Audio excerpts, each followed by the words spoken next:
Hi, I'm Donna Jordan from Jordan Fabrics. Today we're going to make a quilt. It's called Star Crossed, and I was very intrigued by the pattern cover here. I really like how there's stars kind of around the edges. There's a lot of contrast between the patchwork and the black, but I'm going to try it in some different colors and we'll see how that turns out. This is a cozy quilt pattern designed by Daniela Stout, and it uses a jelly roll. The one I've selected has a lot of different colors in it. It's very multicolored, very interesting patterns, and instead of using a black for the background, I'm going to use this nice tone-on-tone light. There are multiple sizes in the pattern, and I'm going to make the long throw. So I'm going to need 39 jelly roll strips, and that's great because this has 42 in it. Then we're going to need 2 5/8 yards of background and a couple of borders, which we will worry about after we get the patchwork done. Since we only have to pull out 3 of the strips, I'm just going to take out these lightest ones here because they won't have quite as much contrast and might not show up as well. But it really doesn't matter, any of them. All the rest will all look good against that background. One nice thing about this pattern is none of the jelly roll strips get cut up. We're going to use them whole. So we can jump right to cutting out the background pieces. Now I can't give you all the sizes because it's not my pattern, but I've made so many cozy quilt patterns. They're so easy to follow, so you will have no trouble getting your cutting done.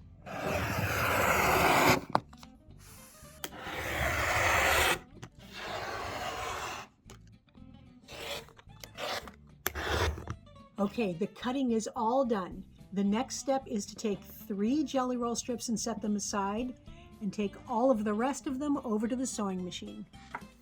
All of these strips get stitched into pairs. It doesn't matter which ones you pick, just pick 2 different colors.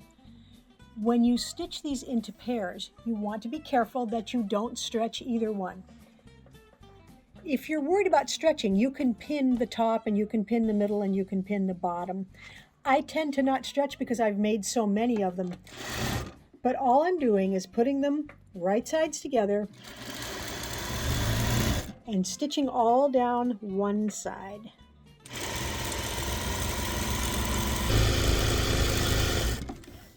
Next step is to finger press the seam allowances, and I'm just going to press them all towards the right side. I know this one is a little bit lighter, but you can't see through it. So I'm going to pull these open, and then I like to hold it with this finger. I'm holding it down so it won't move, and then I am pulling my finger down the seam. So I'm kind of opening, holding, and pulling.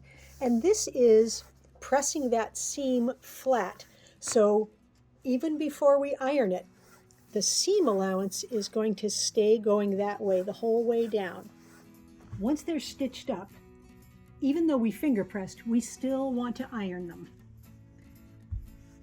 I like to smooth it out with my hand, make sure it's nice and straight, and then I use a dry iron, and then I add some steam.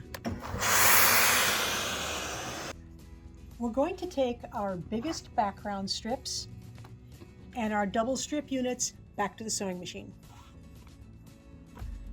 Take one of the background strips and a strip unit and put them right sides together. They are the same width, so it's pretty easy to get them lined up.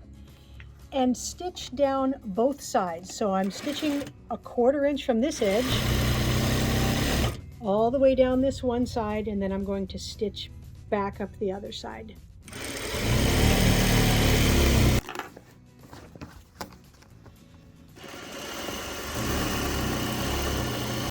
We've got our tubes all stitched up here, so they've got the background there and the 2 strips there, and we need to cut them. I'm going to use the strip tube ruler. Now the pattern gives you instructions if you don't have this ruler, but it is a handy ruler and I find it very useful. So I'm going to put the 4.5 inch line right here all the way down at this end, and the line goes on the stitching. It doesn't go on the edge of the fabric, it goes on the stitching. So I'm going to line it up carefully there, hold it in place, and then cut this side, move the tube away a little bit, and then cut this side. So what we have after we cut is a nice half square triangle that's got two little pieces over there. The next thing to do is to spin the template around and put that same 4.5 inch line on the stitching that's on the top here. And then we're going to hold it in place and make another cut. So now we have a second square. It's just a mirror image of that one.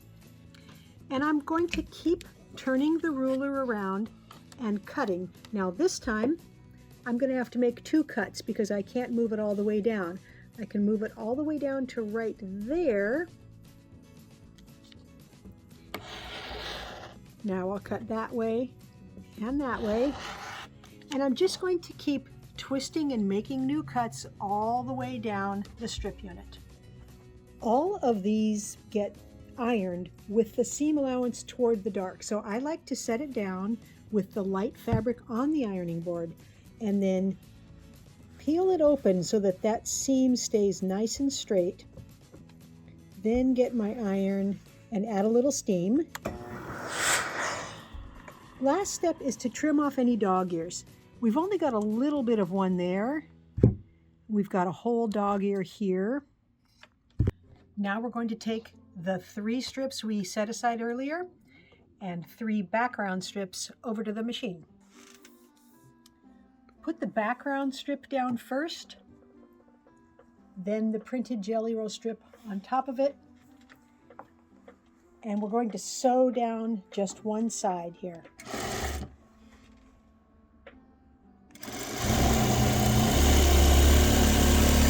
I did finger press these with all the seam allowances going towards the darker fabric, but I do want to iron them up just a little bit.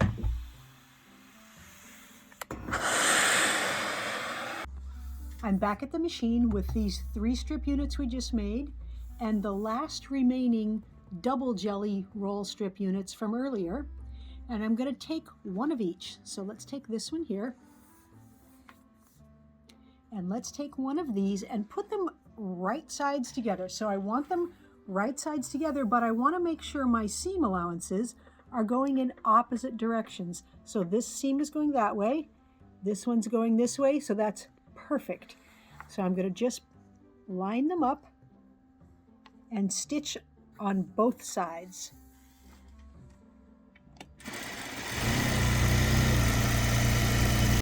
We have more tubes here, just the same method we used earlier.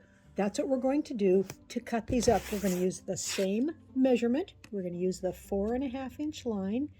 And because our seam allowances are nesting in the middle here, it's not too thick and it'll be pretty easy to cut.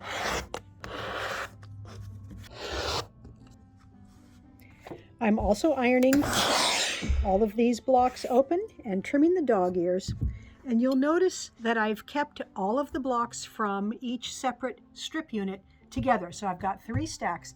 This is why we're going to be making 2 blocks from each of these stacks, and that is what the block is going to look like. So we're going to get 2 exactly the same, then we're going to get 2 from that stack and 2 from that stack. I've gone ahead and stitched together these blocks, so we've got 2 like this, 2 like this, 2 like that. They're very easy to stitch. It's very easy to match everything because everything was ironed in opposite directions. And we're ready to make the blocks that are going to make the quilt. There's only 2 different blocks. So the first block has this in the center, 4 of these background squares in the corners, and then half square triangles filling in the middle here. So these are going to make kind of a star effect. And I may trade the blocks around so I can get a nice blend of colors here, but this is the shape it's going to go in.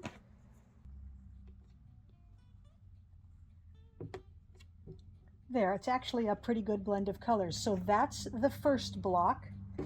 The second block is made of all half square triangles.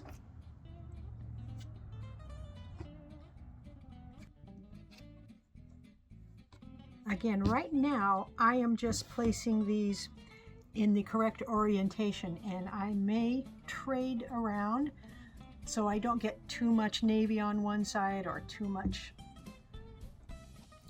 brown in another side.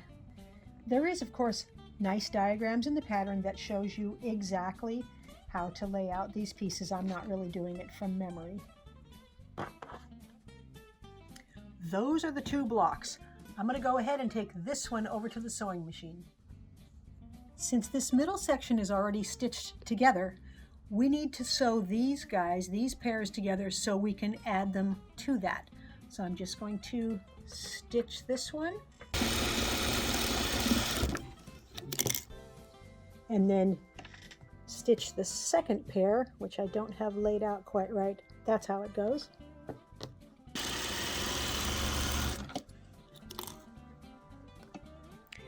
Now all you have to do is see which way this seam is ironed. It's ironed that way, so I'm going to put this seam allowance the opposite way. Same with this one here. Now we can easily add these to the sides of this.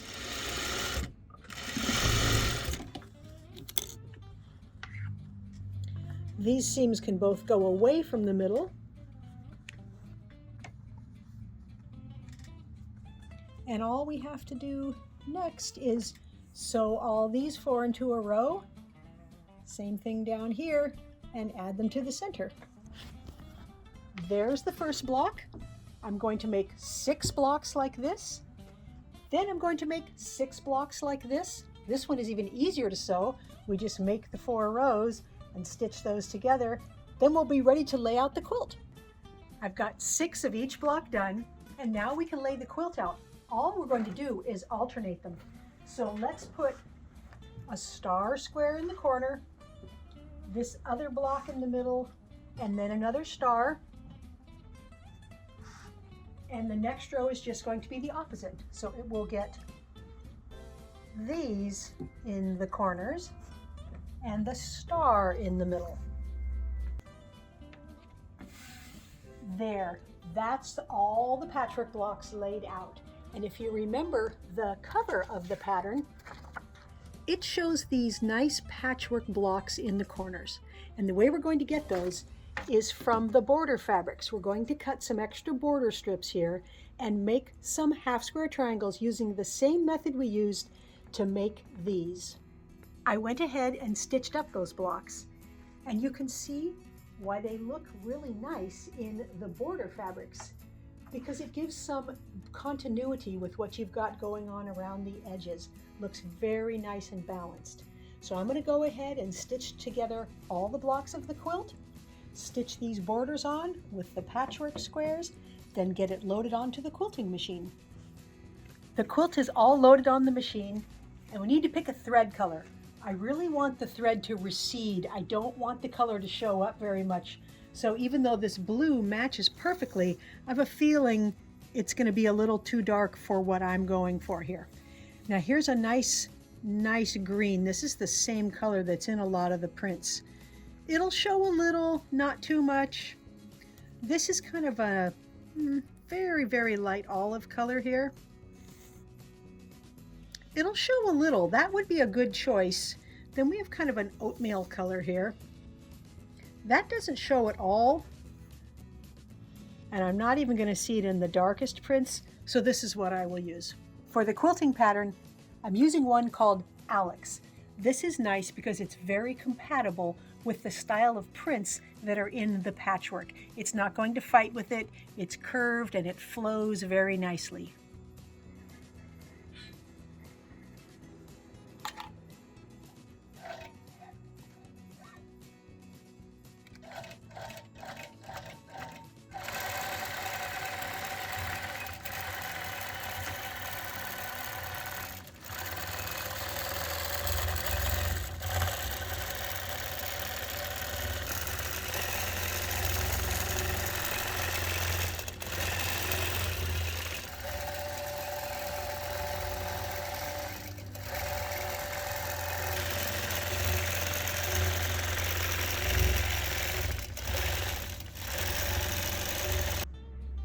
The star-crossed quilt is all done, and I'm very happy with how it turned out because I love the secondary patterns that you see. See those big diamonds that are in it? And then you see these stars here and a star right in the middle. There's a lot going on. It just holds your interests for a long time. Of course, the patchwork borders on the edges here, that was very fun. I really like the way that looks around the edges. The quilting pattern did turn out very nice. It's subtle and it just blends in, but it's a nice pattern. On the back side, I used another fabric from the collection, a nice viney floral.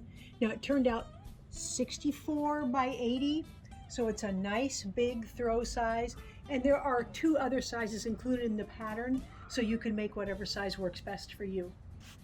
Thanks so much for spending your time with us today. We hope you enjoyed the video. And if you have questions, leave them in the comments below and we'll be sure to answer. Now, we're going to have a giveaway. We do this at the end of each video, and today we're giving away this bold, beautiful sunflower wall hanging. It has patchwork around the edges and it's nice bright colors. And look at the back side. It's almost a plain fabric, but I did the stitching showing all these big sunflowers. It's very easy to enter the giveaway. All you do is click the link right below this video that says giveaway and enter your name and your email address, and we can send this to a winner anywhere in the world. So good luck.